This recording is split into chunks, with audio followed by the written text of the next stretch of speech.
Hello, hi అండి. చెప్పండి. మరి జగన్ గారు ఒక స్టేట్మెంట్ ఇచ్చారు, 2029లో మన ప్రభుత్వం వస్తుంది, ఇప్పుడు ఎవరైతే ఇబ్బంది పెడుతున్నారో మనల్ని వాళ్ళ పేర్లు అన్నీ రాసి పెట్టుకోండి, మనం మళ్ళీ అధికారంలోకి వచ్చిన తర్వాత వాళ్ళు దేశం వదిలేసిపోయినా వాళ్ళు అధికారంలో ఉన్నా లేకున్నా వాళ్ళ పని పడదామని అన్నారు. దాని మీద మీ ఒపీనియన్ ఏమండి?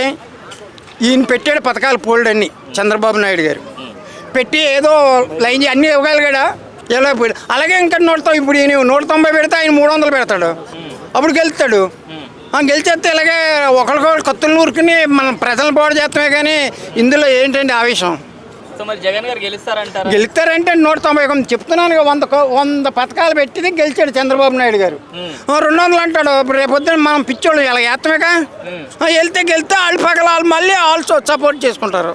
సో మరి రెడ్ బుక్ లాగా గుడ్ బుక్ అని చెప్పి రాసి పెట్టి ఏమండి, వాళ్ళు ఆ పథకం పెడితే రేపొద్దున గ్రీన్ బుక్ అంటాడు, రాత్రి నీలం పుస్తకం అంటాడు. ఈ బలం వచ్చిన తర్వాత ఎవడు మాట్లాడటానికి ఏంటండి? బలాన్ని బట్టే ఉంటుంది. అంటే వైఎస్ జగన్మోహన్ రెడ్డి గారు ఇంతకు ముందు రైతు భరోసా ఇవ్వలేమని చెప్పేసి అన్నారు. ఏమంటే ఆయన ఆలోచించాడు. ఇంకా ఎక్కువ ఏంటంటే ఆలోచించంటే మామూలు పెన్షన్ ఇంకా ఏదో పెంచాలన్నారు. 4,000 అన్నది 3,000 అన్నది నేను పెంచలేను, హాస్పిటల్ సాలదు అన్నాడు. అలాగేం చెప్పలేదుగా. మరి ఈయన ఇస్తానన్నాడు, గెలిచాడు, ముందే దానికే సంతకం పెట్టాడు. అధికారంలో లేనప్పుడే ఇలా బెదిరిస్తున్నారంటే ఒకవేళ జగన్ గారు అధికారంలోకి వస్తే ఎలా ఉంటుంది? ఏమండి, ఇంతకు ముందు జగన్ ఉన్నాడు, మళ్ళీ జగన్ వచ్చేస్తాడు. చంద్రబాబు నాయుడు గారు ఇంటికి అన్నాడు, ఇవాళ ఏంటి కుర్చీలో కూర్చున్నాడు. లిక్కర్ స్కామ్ లో జగన్ గారు అరెస్ట్ అవుతారంటారా? ఏమండి, నేను అంత పెద్ద నాయకుడిని కాదండి.